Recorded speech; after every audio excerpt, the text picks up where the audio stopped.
Welcome to Take It from the Iron Woman. My name is Susanne Müller, your host and the Iron Woman. This podcast is about empowering yourself and others to make real changes in the world. You will hear from everyday, smart, sophisticated, hip people like you and me. Not everybody has to be an Iron Woman to impress the world. Together, we will learn from the sports and business leaders how you can become a more successful person as an entrepreneur or a leader. It's one step at a time, one day at a time. Take your steps now. Take your big steps now. Join me on this journey to success. This podcast is being sponsored by Get Loopy. On episode 41, you can hear the story of Isabel, the co-founder and CEO. Get Loopy, get a 20% discount off your first order. GetLoopy.com. Take it from the Iron Woman. I always say we have a special guest, but today I'm really honored to have Dr. Terry Maltbia with me. He has been my role model when it comes to coaching. He has been my professor for my coaching. So whoever knows me as a coach, Terry Maltbia has some saying in how I do my coaching, and I always hear his voice when I am coaching. So welcome. Thank you so much, Terry, for being here. I know you have been working from home and teaching and coaching from home as an educator. Can you maybe educate the audience a little bit? How is that for you? And give us some tips. An important question. So number one, Suzanne, thank you. It's an honor to be on your show. So thank you for inviting me. Number two, it's an honor to watch people that have gone through the program grow and blossom. And so as they say, you only have one first. And so cohort one, which you were a member of, has a special place in my heart. So thank you. I watched from afar with great pride. Seeing how your practice has blossomed and grown. So it's an honor to share the space with you today.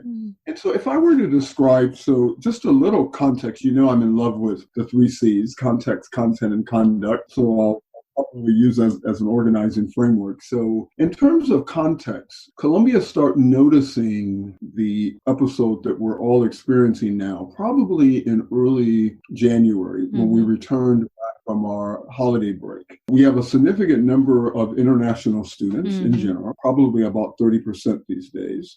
And of that 30%, probably at Teachers College, the Graduate School of Education where I teach in the Department of Organization and Leadership, the largest proportion of international students for us happen to be from China. We begin to hear little rumblings of students having difficulty getting back or not being able to leave the country and so on. So depending on when they decided to return, they were able to get in or not. So we've been thinking about this actually since mid-January, but it really came to light in late February. In the first week of March, they announced that we were going to close or cancel all campus courses for 2 days, a Monday and a Tuesday, and go immediately virtual on Wednesday. So it was really quick. And I don't know if you know anything about traditional universities, moving quick is usually not part of our DNA. And that was very quick. So if I were to use one word to capture, I think you said, what was it been like working and teaching from home? The one word I would use is adventurous. It's actually been an adventure. And adventures have it all. There's uncertainty, there's curiosity, there's frustration, there's stress. And so I think the one word that captures what it's been like is an adventure. Adventurous, and it's been an adventure. That sounds like a cool word. Adventurous can be positive and negative and all of the above. And I think it captures it for that reason. Like you, this is my second time working at home or working from home. The first time is when I made the transition from corporate to what I thought was going to be consulting. I did that for, which then ultimately turned into a transition to the university. So that was voluntary. And then wasn't voluntary. So it's kind of interesting because when I worked from home on a voluntary basis, which I thought would be exciting, I actually struggled. Mm-hmm. I felt lonely. Mm-hmm. I felt focused. I didn't know what the heck to do. I Mm-hmm. got distracted easily, etc. Yet the good news is from that struggle, I actually set up a home office, which is very equipped. And so you see my books behind me. It's like my office at the university. And if you were to look to my left, I also have books there. I have an L-shaped desk. I have a credenza. I have a printer. Even though I didn't enjoy that experience, I have a great setup at home. Fast forward, I've been teaching at the university for 14 years, and I work from home, on occasion, maybe once or twice a week. Mm-hmm. Again, it's all by choice. What surprised me, so another word is surprising. So adventurous and say the thing that has surprised me is when I first got the announcement that we were going to be quarantined, basically, self-quarantined at home at the time for 15 days. It's turned out to be much longer than that, as you know. I was thinking, oh my gosh, this is going to be miserable. What am I going to do with myself? I had the flashback of what it was like the first time. And what has surprised me is I'm more organized than I've ever been, because everyone at Columbia is also working remotely. No more of the sort of random, you got a minute, right? Where that turned into 5, etc. So everything has to be planned and scheduled, which actually is really good for me. I don't prefer it, but it's actually good for me because, as you remember, I'm a big picture R1 non-structured person. So the one thing that surprised me is my colleagues, because we are remote, are scheduling meetings. So my calendar is full. I don't have to worry about not being focused because I don't have a choice. So the calendar is full. So that was surprising. The other thing that was surprising is because I'm not commuting, I've actually gained a minimum of 2 hours a day. I know this doesn't feel like work, but it ties back to work. In addition to the breaks and lunch that I would take at work for renewal, I now have an additional 2 hours. And so I'm doing some wonderful things about that. I'm engaged in more self-work. So speaking of Marshall Goldsmith, the one word that comes to mind when I think of Marshall Goldsmith is gracious. Marshall Goldsmith has been offering these 30-minute LinkedIn Live sessions every morning at 11:30 Eastern time. So if you're connected to him, you'll get an automatic notice. Great speakers. So I've done that so I've made space for that every morning. I do it at least 3, sometimes 4 times a week. That may not sound like much, but I would have never allocated 30 minutes during the workday for my own development in my own world, my old world. So the one thing I'm noticing, which was a surprise, is during the working hours, creating more space for personal growth. That's amazing. I just use Marshall Goldsmith as an example. But another example is Lisa Edwards. I attended her webinar this morning on clients who may want to postpone or cancel our webinar. Again, and I saw the email this morning. Typically, in my normal work mode, I would have never allocated an hour for personal development during working hours that was unplanned. So the one thing I'm noticing is I'm getting the work done. I have a full schedule, yet it feels more spacious because I actually have a little more time. So that's how it feels. What else would you like for me to comment on about working in home? So that's what it's like for me. I know. Yeah, I like when you say this is now your typical new normal day. And I think a lot of people forget that it is now the time to invest in themselves. I talk about the self-development, and we always say, I don't have time. I need to work on a deadline. Well, that deadline can wait for 30 minutes or even an hour. So, and I know one time I met you on the platform of the subway and you told me you read a book a week. So has that increased in that case also, since you don't have to commute anymore? That's interesting that you bring that up, is because starting in the fall of 2006, the year before we launched the coaching program, I thought one thing that I needed to do, because I didn't have the coaching experience, is to become very knowledgeable about just the field of coaching, the research that was out there. So my way of doing that was to read one book a week, as you notice. The one thing that I'm actually having to be more intentional about is that hour, because so that's the way I pass the time, to not think about so it's funny that you say that, because I hadn't thought about this. On the one hand, when I say I gain 2 hours because I don't have the commute, that's actually not totally true, because I used to spend those 2 hours reading books on coaching, finding that I actually have to be more deliberate about maintaining that habit. So it's interesting that you brought that up, because I hadn't thought about that until you. So there are trade-offs, right? I think so. Yeah. Well, I just wanted to hear you mentioned Marshall Goldsmith already. I know you went to London in 2019, so maybe the audience wants to hear, how was it to meet Marshall Goldsmith? So I first actually met, because you mentioned what was it like to meet Marshall Goldsmith.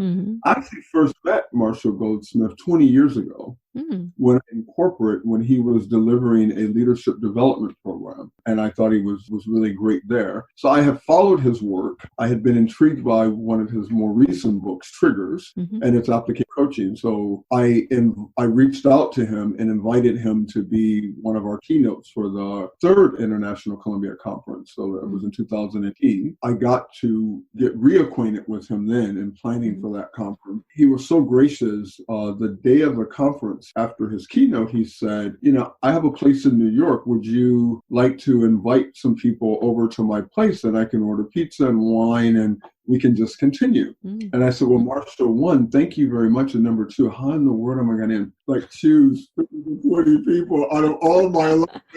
I said, so you have just placed me in the jaws of a dilemma, right? Because I want to take you up. So long story short, the first 15 alumni I saw, I told them about it until we could do it. And we spent an evening. Oh, nice. I missed that, I guess. Yeah. Like I said, it was literally nothing scientific. It was random. There's an organization called Thinkers 50. They actually think of themselves as the Academy Award for Management and Leadership Thinking. So every year they recognize the top 50 thinkers in leadership, business, organizational change, marketing, etc. And so Marshall Goldsmith had been on that list several times and had been the top 50 thinker more than once, had won their award for coaching. They made him a honorary member. I forget what they call it. It's emeritus, I think, pretty much what we call it in universities. And so they created an award, a category in his honor. So it's called the Marshall Goldsmith Coaching and Mentor Award. So as the inaugural class, he worked with Thinkers 50 to identify the top 50 coaches around the world who are making a contribution. And so I was one of those 50 coaches, and he recognized me, and by extension our program, as the #1 coach in coach education for the work certification program since 2007. So that was cool. The event was in London. He had a full day of recognition. So #1, it was great to be with Marshall. #2, it was amazing and an incredible honor to be with 49 other people who Marshall Goldsmith thought were among the best thinkers 50 in their craft. So some of us were educators like myself. Some of them were global coaches like many people you know. Some of them were thought leaders that are in organizations. Some of them lead professional organizations like ICF. So it was a really thinkers in the coaching space. So we got together for a day to receive our awards and to honor each other and to network and learn from each other. And then we went to the major Thinkers 50 event. Exciting. It's like the Oscars of the coaches, right? And now I'm honored. I feel like I'm 2 separations away to Marshall Goldsmith through you. Exciting. Yeah. Wonderful.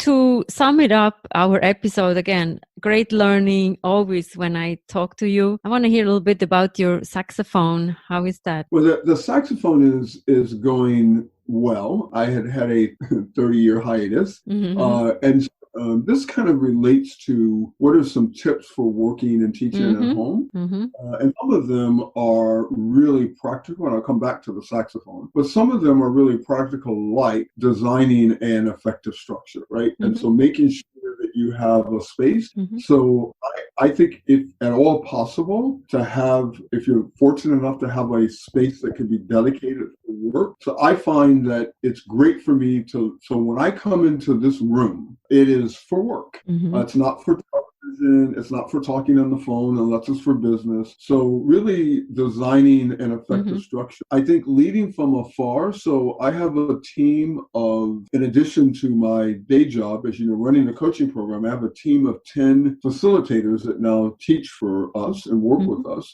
practicum groups and custom programs and so on. And then I have people who support. And so before I could walk, so the good news is the facilitators were always virtual. They're all over the country. So that wasn't different. But what is different is leading my internal resources, the program manager. So thinking about leading from afar. And so for me, I have an allocated period of time to check in with my team members. I am actually more disciplined in doing that now virtually than I ever was when it was easier. So I think leading from afar, instilling a core culture of humility. And so I find that working from home this time compared to before was everyone in the world is impacted by this in one way or the other. That's true. And whereas before I would jump into business, just like we led before we started this formal talk. How are you dealing with this? So I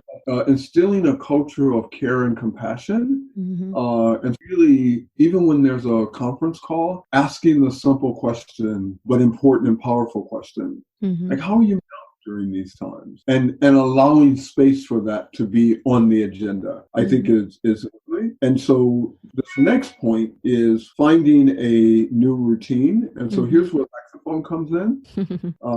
So I have my get up in the morning, I take a walk, I have my protein shake, I make my first set of calls, whether it's teaching, phone, emails, etc. Right around the noon hour before I have lunch, I play my saxophone for 30 minutes. I have lunch for 30 minutes. Then I come back and work again until the end of the day, and then I have my complete practice at the end of the day. The saxophone in the middle of the day is kind of an reward because it picks up. It's so qualitatively different. So whether it's yoga, whether it's singing, but I think doing something that is so different from that, it feeds my heart, it feeds my soul, because that's part of music technically. So really finding a new routine that blends work, I think, and self-care is important. And I just think also one thing that I've discovered, we've been using Zoom or Adobe before that or WebEx before. So we've been using technology in the coaching program for a long time. So that part wasn't new. And yet, because people are now online for longer periods of time, even if they're only online with you for 2 hours, I've had to become really proficient in using the wide range of tools available to Zoom, for example. I use polls more frequently. I use breakout groups more intentionally, just to keep the adult mind working. And in terms of teaching online, the one thing I hear all these promotions saying things will never be the same, and this is going to be the era of virtual teaching, etc. One thing that I noticed is technology, with all its bells and whistles, still will not make up for bad teaching. Yeah, that's true. And what's really interesting is in all the sort of propaganda about the pluses of online, the bases of, especially with adults, not sort of the last tip that I want to leave for the group is recognizing that learning is a transformation that takes place over time. And so recognizing that I want to provide space, not trying to cram it all into one session, spreading it out over multiple sessions. We control how much time, so we control both the duration and the frequency of our learning. And so not cramming it in. So technology is not going to help you with that principle. You got to understand it. Learn to follow a continuous cycle of action and reflection. I find that many of us teach how we were taught, especially from K through 12, where the expert in front of the room told you to know. And we know that adults don't learn that way. And so one of the things that I think online has amplified was the need to talk less as an educator and to have people spend more time internalizing the knowledge and reflecting on the knowledge together. So I've limited a very practical tip is in my online teaching, I never talk, i.e. lecture the knowledge component. I never talk for more than 5 minutes. Like I've limited every lecture to 5 minutes. And I move right into every 5 minutes, I make sure that I move from knowledge to internalization, which is often reflection and journaling and conversation, and then application. Because the other thing I realized is that traditional educators, we privilege knowledge, and then secondarily, we privilege action. What we therefore subordinate is comprehension, or what we would call internalization. You don't internalize by hearing a lecture. And if you haven't internalized, your ability to accelerate application is minimized. So what the biggest thing I've learned is in terms of knowledge, comprehension, and application, I need to, as an educator online, spend, let's say I have an hour, I'm only going to spend 20% of that time on knowledge. I'm going to spend 20%. I'm going to spend at least 50 on comprehension, i.e. internalizing, working it out. I'm going to spend 20 to 30 on application. So it's a lot less, because therefore by the people, what I've noticed is by reallocating more time to internalization, by the time people get to application, they're ready for it.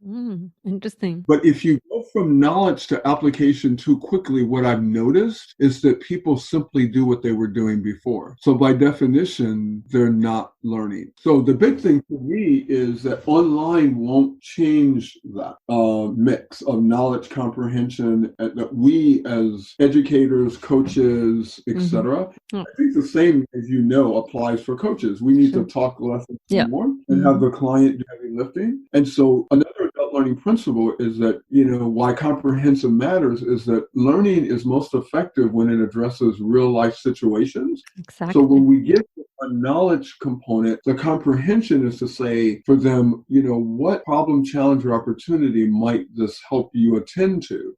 So that they're internalizing the knowledge, they're more engaged, that people learn more effective when they learn with others. So what that means as an educator is that while I might think I'm the sage on the stage, they're actually going to learn more in wrestling with what I just said with each other. And themselves, they are going to, from hearing from me. And then lastly, people learn when there's a heavy mix between challenge and support.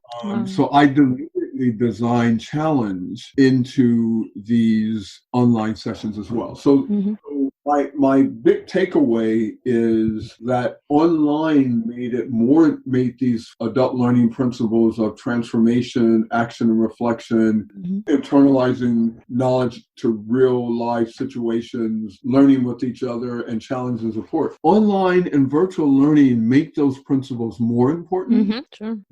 And so if you weren't doing those things terribly well face to face, it's even harder. It's going to be worse online. So. And that's not what I'm hearing when I hear people promote the sort of value of virtual or online.